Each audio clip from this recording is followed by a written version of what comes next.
Hey, Pepin. Hey, Steve. I've been thinking about ghosts and scary a lot. Ghosts and scary? Scary ghosts. Oh, God. Can we talk about scary ghosts? Oh, God, we have to. Okay, we need to talk.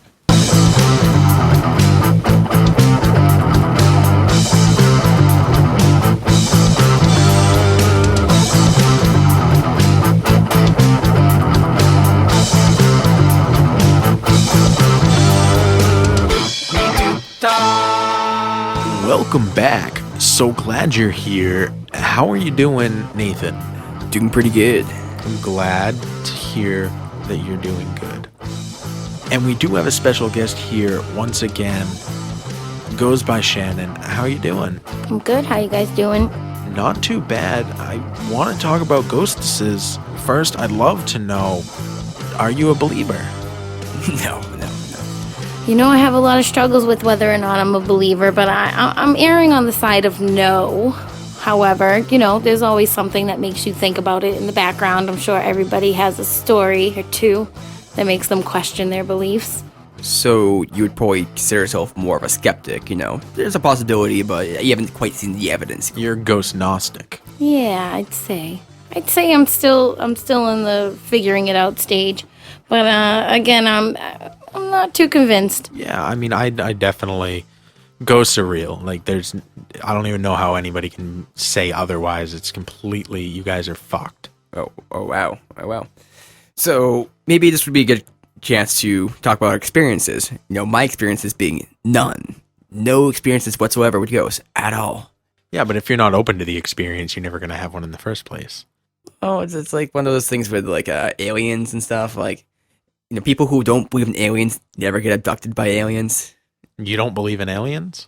No. Oh, no. So this gets more complex. I'm very skeptical to the idea that aliens have ever been here, because just space is, very, very, very large. And it's very, very infeasible. It's possible that they could have been here, but they have to be intelligent and plan this, the flight out and have enough supplies and all this kind of stuff. Maybe there's some kind of new physics they know of that we don't. But it's very improbable to me. But anyway, enough about me. Shannon, have you had any ghost experiences? I've had a couple, alleged ghost experiences since, again, I'm not quite convinced. But my grandmother was a firm believer in ghosts. And I can tell you, when I stayed with her a few times, I maybe started believing a little bit myself. But of course, that all ends when you get out of the situation. But so she did live in an apartment complex, like an older building in Revere, Mass. It's like a creepy little place. But unfortunately, somebody committed suicide in her building. While you were staying with her? No, she moved in about 6 months, I'd say, after something like that. Or at least that was the story that Nana told. She'd always say, well, that lady killed herself in the bathroom, and show you the spark marks. And she would never, ever go in the bathroom with the door shut. Like, my Nana always had the door wide open. 6 months after somebody killed themselves by dropping a toaster in the bathtub, from what it sounds like? Alleged by Nana story, yes. So Nana says... Somebody killed themselves, dropped a toaster in the bathtub, see the spark marks, and this was 6 months ago? Yeah. And they immediately, they're like, well, fucking scrape her out and let's get somebody else in here. I'm like 15 at this point. So, okay. So I'm sitting on the, the couch, whatever, and I'm watching that movie with Michael Keaton, White Noise. That movie messed me up really bad. Movie was awful. That was like the most, at the time for me, the scariest thing in the world. I saw that in theaters with my sister. Yeah, and this is back when the TV actually did the white noise. So at the end of programming, it would do the snow and the color bars and go beep and all that bullshit. Now you know I'm old. So nobody's home. My Nana's in her room sleeping, and I hear the back door open. And I'm thinking, oh, my brother's coming over, whatever. So I hear the keys hit the table. The microwave, beep, beep, turns on. The fridge opens and closes. A couple minutes go by, and I'm like, oh, thank God my brother's home, because that movie freaked me out. I get up. The back door's still locked. The microwave's on. Nobody's in the house. Nobody came in, and the fridge is wide open. My Nana's asleep in her room, and there's no way anybody was in that house but me. Was the Hot Pocket done? There was nothing in it, but when I came back to the living room, the remote control was definitely on the floor across the other side of the room. I went in my Nana's room, and I slept on her floor that night. Was it your Nana? No, Nana was asleep.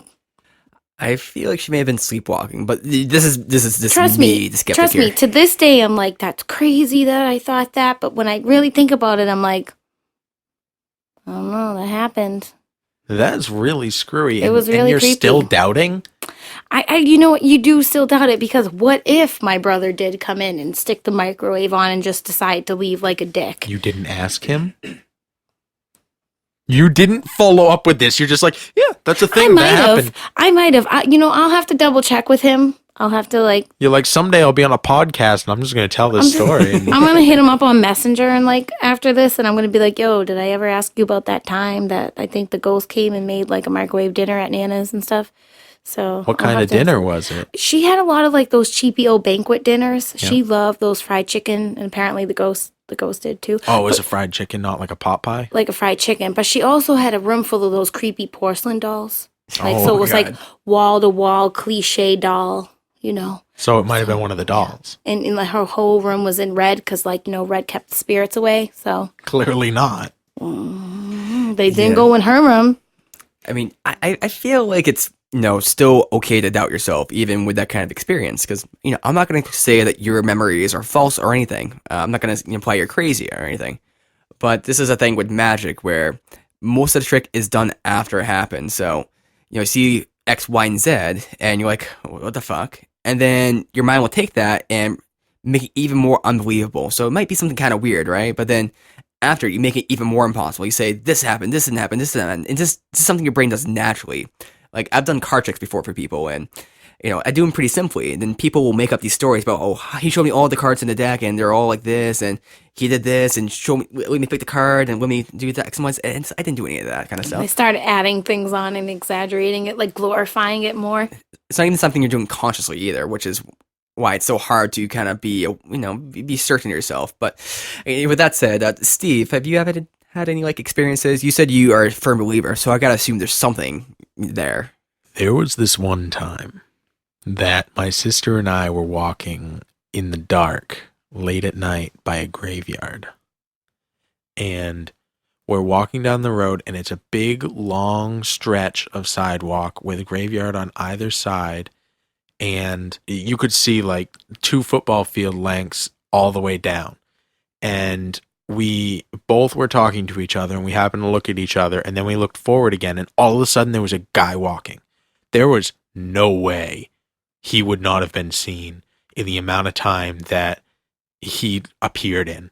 And then we both kind of jumped at the same time. Like, we both saw it at the same time. We're like, what the fuck? How did this guy just appear? And then we walked past him, and then after probably 3-4 seconds, we turn around, and he's completely gone. And granted, he was walking in the opposite direction, and there was a hill behind us. If he had sprinted at Usain Bolt speed, he would not have gotten over that hill in time to disappear completely. And never saw him again. We both saw the same thing at the same time. We both were like, there is no way that is what, like, that he could have appeared suddenly and disappeared suddenly in the amount of time that was allotted. Mm-hmm. Right. That was a screwy graveyard anyway, because there were 2 street lamps, and one was on one side of the road and one was directly across it on the other. And on one side of the road, we'll say the left side, there was a caretaker's house, and on the right side there was nothing but graveyard. And if you walk past the street lights on the right side of the road, the opposite side of the caretaker, the light on that side of the road would go off.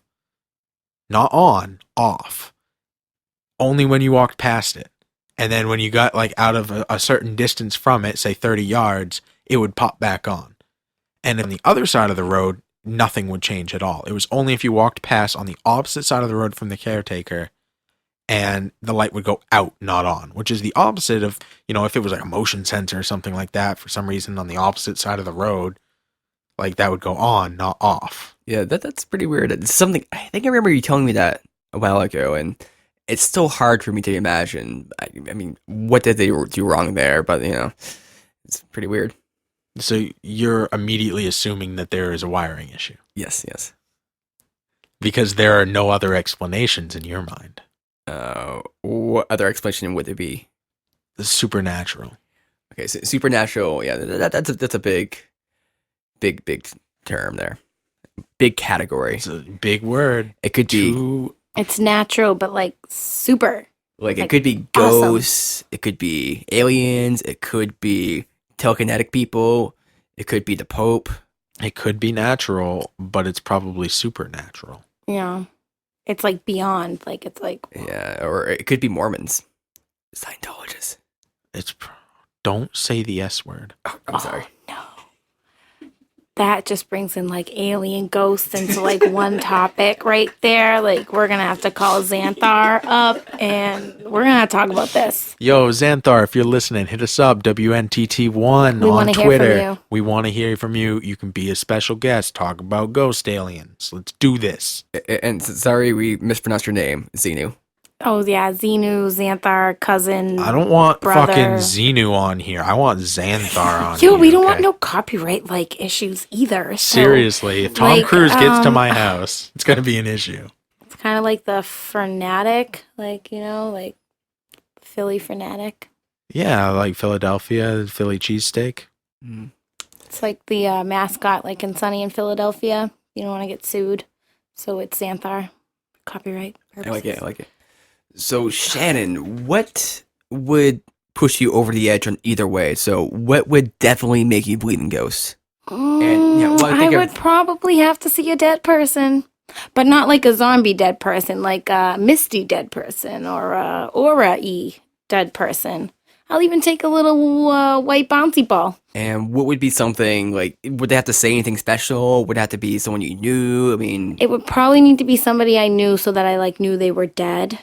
Because if it was just somebody else, I could just be crazy and like you never know. One of the voices could materialize, but it would have to be somebody I know, and they would probably have to do something creepy because that seems to be like a rule. If like my mom showed up like dropping roses and shit, I probably wouldn't be too creeped out. But like if my Nana showed up chasing me with a slipper for not eating the pineapple on the ham, no, that's another thing. Why does she have to be crazy in this? No, it's ghost creepy. Ghost. It's supernatural. It's creepy. What if she showed up and did like a full mime routine? I might actually could appreciate like some good quality miming. She would, but like she had like a knife or like like what's going red ram, like that. Then I would probably believe it. Other than that, if it's too nice, it could just be a dream. It's got to be scary and creepy, or it's not. It's not supernatural. I'm sorry. Then it could be a nightmare, right? I mean, not if I'm awake. Yeah, Nate. If you're awake, it's not a nightmare. Yeah, Nate. But then if you're awake, it's not a dream. It's not. People can dream while they're awake. Okay. It's called daydreaming. It's called daydreaming. And nightmares. Maybe you should try a little daydreaming yourself, my friend. You can't have a nightmare in the day. That's a daydream. Gonna have a awake mare, I guess, if that makes you feel better. Fine, I had an awake mare. What would it take to make you believe, Nathan? So it's actually pretty straightforward and simple. I would need a ghost. Let's say it's not Captain Hook. Did he just say Captain America?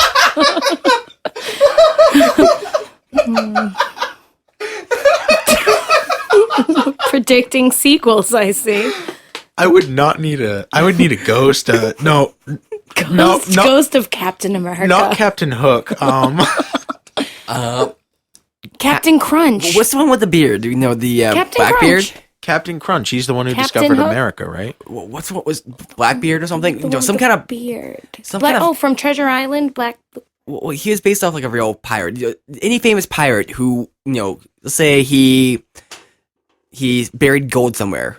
All right, or maybe some person who had a will or some kind of crazy thing where they have knowledge that people would want to know, something something hidden somewhere or something that's verifiable, right? So the ghost has to send you on a treasure hunt for you to believe that it's a real ghost. I know who the ghost is. It's Michael J. Fox from Back to the Future. And they have to tell me where stuff is, and I have to find it.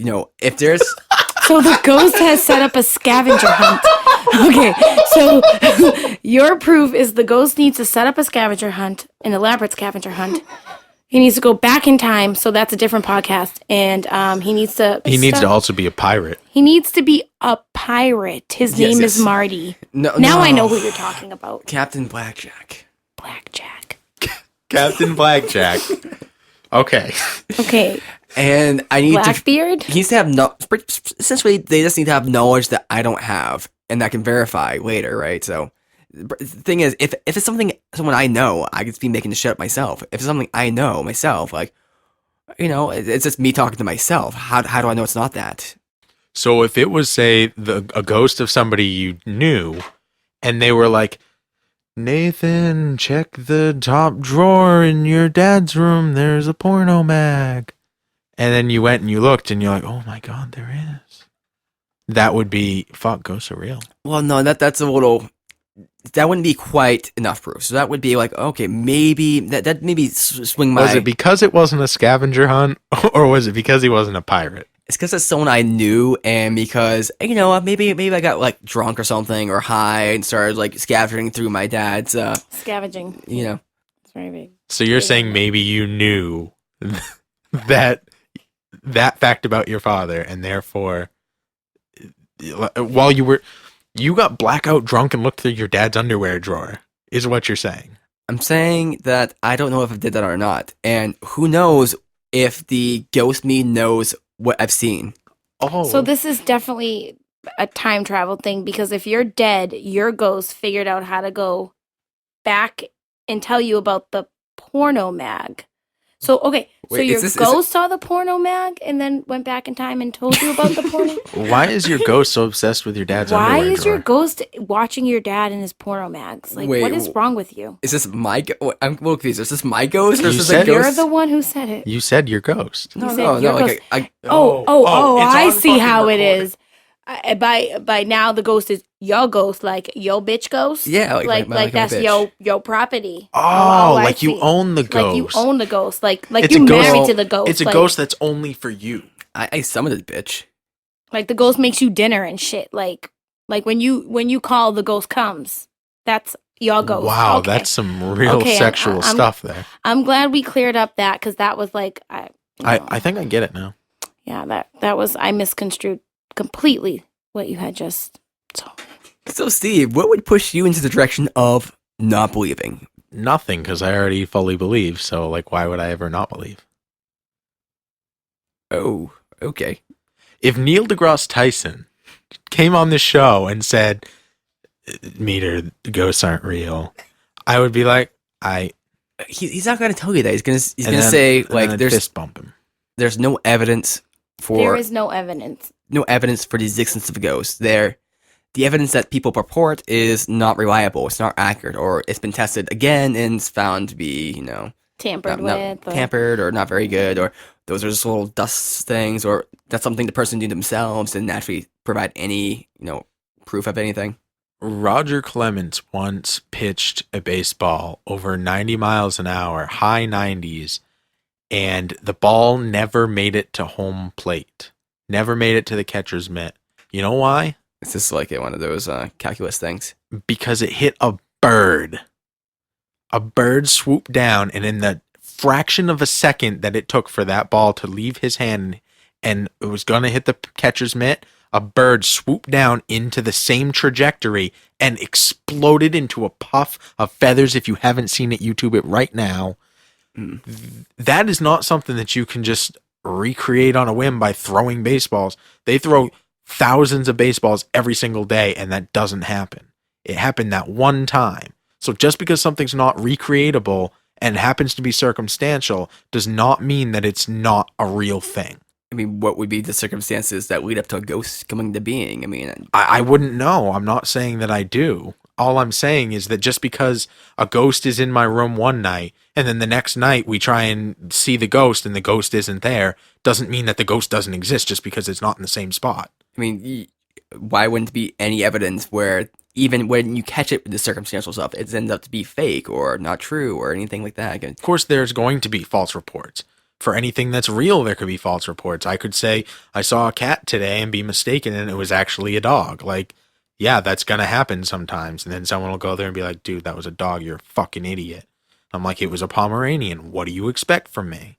All I'm saying is that just because something is circumstantial and isn't repeated every single night or every time you want it to, doesn't mean that it's not possible. All right. Well, here's a question. Do you believe in like psychics who say they can like talk to the dead and talk to like your dead loved ones? How do you feel about that? I think that's a scam. Well, that's kind of the same thing though, because what if it happens every once in a while, and you never actually find the real ones because it's just so seldom. But every once in a while, someone is psychic. They have these power, and how can you disprove that? Yeah, it's definitely possible. Absolutely. I'm not saying it's impossible. I'm saying that when it's being used to make money, it's a scam. Anybody who has that power for real isn't using it to make money. Well, why would that be? Why would making money or trying to make money inhibit your psychic powers? I mean, is there something built in there or something? It's not. It wouldn't be able to help them make money. It's that they wouldn't use that power for that reason. I mean, they seem like two separate things to me. Though also, I just get reminded of a psychic thing where if psychic powers were a thing, like, we would totally be using it because it would be part of our evolution. Like, we'd be using it constantly because that would be a huge, huge advantage with coordination with our I argue that we are. Maybe that's what people think ghosts are. It's your own mind moving stuff. People be telepathic. You never know. There was one time when I was sharing. One time in band camp. I was sharing a room with my brother at band camp. And we were both laying in our beds, separate beds, and the door was slightly ajar. And I looked at my brother and I'm like, I'm going to shut that door with my mind. And he's like, fuck you. And then I looked at the door, and then it motherfucking shut. Swear to God. Was there a window open? No. Were you drunk? No. Were you high? No. I was very young. I was like 14. Now you just think I'm bullshitting you. We're gonna need to get the witness on. Well, I don't think you're bullshitting me. I mean, if I can take this story to be real, I wouldn't doubt that you had this memory, and I wouldn't doubt that you had an experience which led you to believe this happened, right? But what I doubt is the process of memory. Memory is very, very bad. Like, they have this one study where they ask people, what did you experience on 9/11 the first time? And people have these breathtaking stories, and they go on for like 5 minutes or so. And then, like 5 years later, they asked them, and they had completely different stories. So memory is just not very good, and it's very, very malleable. And also, people will shape their memory according to the event. They'll make it impossible for it to happen. So with this example, the window might have been open, right? And you may have been little, not even realize that's a thing. Or maybe there was a draft somewhere else. And, this is just happening, and being such a weird kind of thing happening to you, your brain just kind of says, what the fuck? That couldn't happen. And then it creates this whole kind of memory where, of course it couldn't happen because, all these factors. The timing itself is just too much of a coincidence to call it a coincidence. I'm just thinking about it. You guys know that show, what is it called? The Ghost Hunters? And it's basically like a bunch of dudes trying to prove all the supernatural things wrong. Yeah, they're fucking dumb. Right. And it turns out, they were faking a bunch of like the stuff that was real. So they go out of their way to make like 90% of the episodes are fake, and then, whatever. But when it first came out, I used to watch it, and I used to like sit, and I'm sure hundreds of people would sit and watch them walk around in the dark and like think you were seeing stuff, and then just to find out they actually were tricking you, and whatever. It's really easy to fall into that and start believing it when you think you're seeing like live proof. You think this was a Ghost Hunters? It could be like a Ghost Hunters thing. They were tricking me? You were like, like... If I were to guess, your brother was tricking you. He had like some kind of string or something like that. And how would he know that I was going to do that? My brother was waiting for 8 years for me to do that. Like Nate House sitting there giving examples of how you can disprove it. Like, they did like a whole TV show on it, and even the disproving was fake. So it's like, at this point, how do you prove anything that's real? Like, what is proof? What would be considered real proof? You can't trust video. You can't trust word of mouth.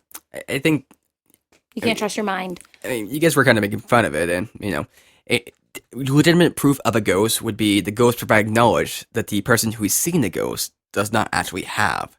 So something they can't possibly know. So that is pretty good proof because it's something coming externally, right? But who's to say that, all right, Joe Schmo comes back from the dead and he tells you about a treasure that he buried somewhere. How do I know that he really didn't tell you about this previously, or that somebody by word of mouth didn't tell you previously? How am I going to believe this? I mean, you could say, like, maybe philosophically, it's possible that, I heard it somewhere. Maybe somewhere I read in the book. The proof is for you, but it's Blackjack. not for the people, and we want to prove it to everyone, not just to ourselves. So where's the proof for everyone? Or if you wanted to, you can even create like a lab experiment. So let's say have a random number generator in the lab, right? And generate a random number, and you have the ghost kind of travel from one room to the other and tell the person in the other room who hasn't seen the number what the number is. And do that over and over again, and then that's pretty good proof right there. So in order to prove it, you need a cooperative ghost. So basically, we're going to have Gita on our asses. Gita? Gita. It's like Oh, PETA, but for ghosts. You can't lock them in cages. They have a problem with everything. God. Wouldn't it be pig? We could go through what would be the proper... People for the ethical treatment of ghosts? I like it. Not ghosts for the ethical treatment of animals? Yeah, I like it. The ghosts are in there freeing the animals. Pedg. Okay, so here's what I'm saying, okay? People are going to call me crazy because I believe in ghosts. For me, I have firsthand experience that's true to me and me alone, and that's what drives me to a belief. Nathan wants a pirate ghost to give him a treasure map to buried treasure that involves a scavenger hunt in order for it to prove that to him that ghosts are real, and I'm the crazy one? Well, I mean... You have very high standards. I wouldn't call you crazy, but, I would say you're misguided or your memory is faulty, and it's like all of our memories. That's why I don't believe in ghosts. I could have an experience where, I think I see a ghost or something, and unless it was like a crazy pirate scavenger hunt, I wouldn't believe it. Pirate ghost. What if you had seen a ghost and that's what your memory is faulty on? What?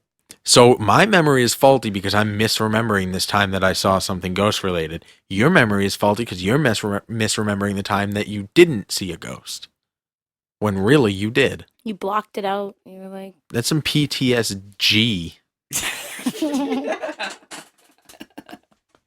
Post-traumatic stress ghost. Yep. Well, that argument Epidemic. is so complex that I think I am unable to answer it.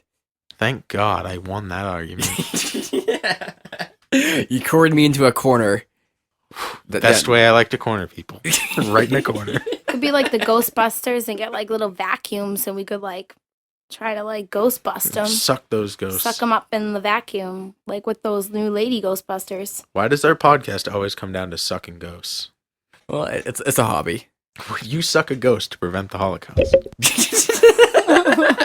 Well, he wasn't a ghost yet, was he?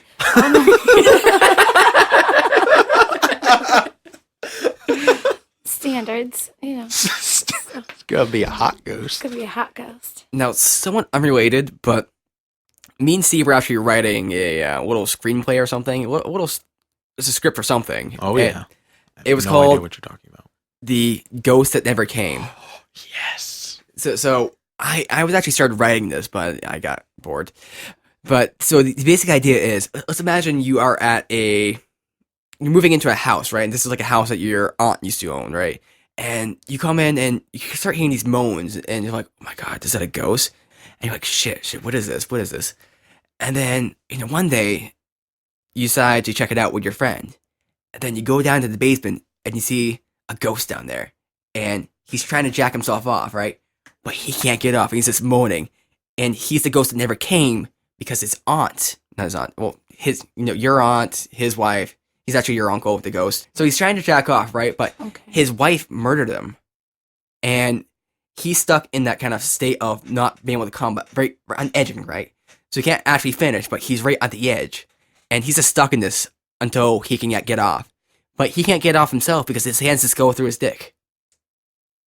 So, what he does is he requests you to help him out with this. You need to finish him off.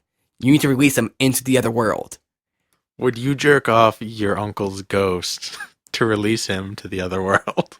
Oh man! Wow. Okay. Well, I don't remember him being the uncle. Nate kind of threw why that does he in have there, to but be my okay. Nate kind of threw that in there. I guess that's like, is he my uncle from like a previous marriage, Well, like no. by blood? Are we like what? Not by blood. He's your uncle-in-law. He's my uncle-in-law. Well, I threw it in there because you inherited the house from your aunt, and then, Is it my aunt? Like, did she buy me anything good for my birthday? Are we like close? Because She's in jail. She murdered your uncle. In-law. Well, this is like your great aunt, so you don't really know her. But you liked him. I guess calling the term stiff is very relaxed in this situation because he's not. He is a stiff in many a way. I guess But you can help him out. I'm feeling good deed like. Yeah, whack him off. Sure, yeah, sure. To whack him off. Send him off with like a good. That's a good person right there. The ultimate release. Now, plot twist. He takes off his little sheet. He's just a regular guy. I just got Scooby Dooed. No, you got Scooby Good. I got Scooby Good. I got Scooby Jizz. I'm done. Okay. No, I'm done.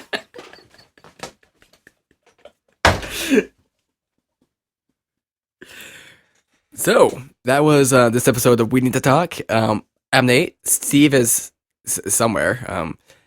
And he ghost-faced. And Shannon, want to send us out? Morticians keep it stiff. Yeah. That's been We Need to Talk. Love the show? Give us a rating on iTunes. Want to get in touch with us? We're at WNTT1 on Twitter. Now, exiting the show here, it's going to be a song that me and Mita worked on a while back. And it's called Oven Mitts. Hope you enjoy. My baby's in the kitchen and she's making meaty pie. It's smelling so delicious that it's giving me a high. She asked me for assistance in getting out the food. It's hot inside the oven, but I sure don't need no tool.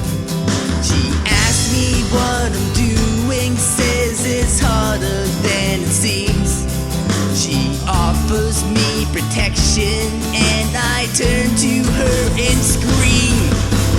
Real men use oven mitts, they're like a glove that never fits. They're always too big or always too small.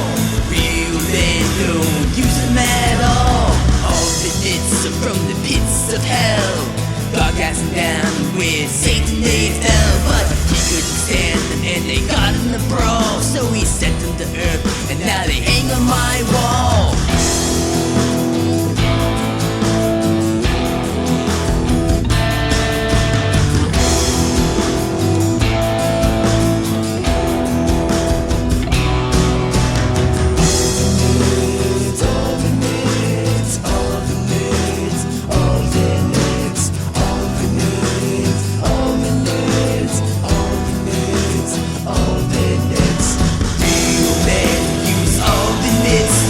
Like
say.